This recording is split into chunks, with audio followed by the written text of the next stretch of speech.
So my name's Sian Jones, I'm a Professor of Archaeology at the University of Manchester, and we're here this week working on the Whitworth Park Community Archaeology History Project. Today we're actually, well, the last few weeks we've been doing an excavation in the park. It's got two aspects to it really. What we're doing is we're researching the archaeology and the history of Whitworth Park, which is a very late Victorian park dating from 1890. And we're also taking that through to the present and working with the present day community. We're here today with the school children from the Manchester Academy because we've been working very closely with schools partners in the area. What do you think they're getting out of it? I think again an understanding of the history of the park. As you said, it's next to the school, they walk through it every day, and they had no idea that the journey and the changes that the park itself has been involved in. And so we certainly find, as a university body, we've got so many cultural resources, the Manchester Museum, the Whitworth Art Gallery, which I know the schools make use of, but giving them another dimension, a practical dimension where it's very hands-on. It's about teamwork. It's about learning about how to work with tools as well as manual skills. That those kinds of things are brilliant skills we need to teach our own students. But we get a lot out of working with the schools partners as well. We started to look at old maps of the park and discovered that it wasn't like this originally. It was a rather formal park. I mean, it was really rather a splendid park, and the more we looked into this, the more fascinated I became about what had happened to all of this.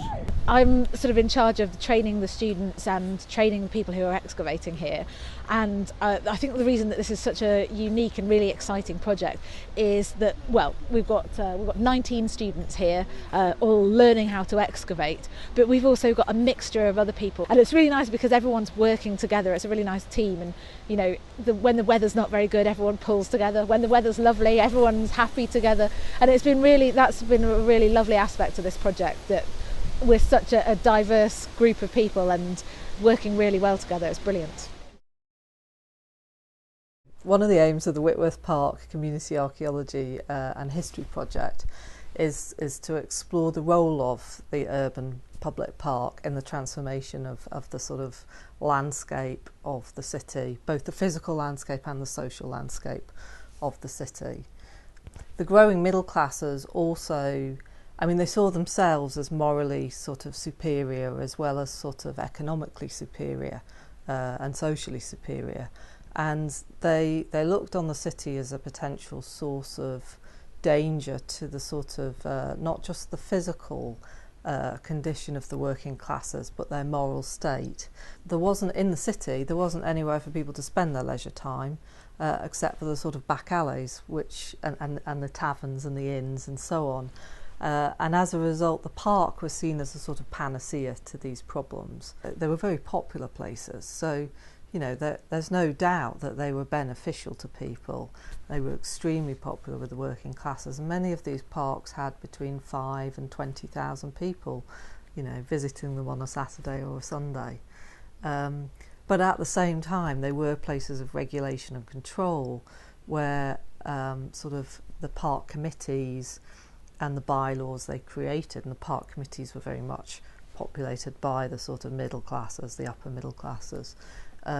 These committees and their bylaws attempted to control what people did in the park. Obviously, we'll be looking at the social history of urban public parks through the particular case study that we're focusing on, which is Whitworth Park in Manchester.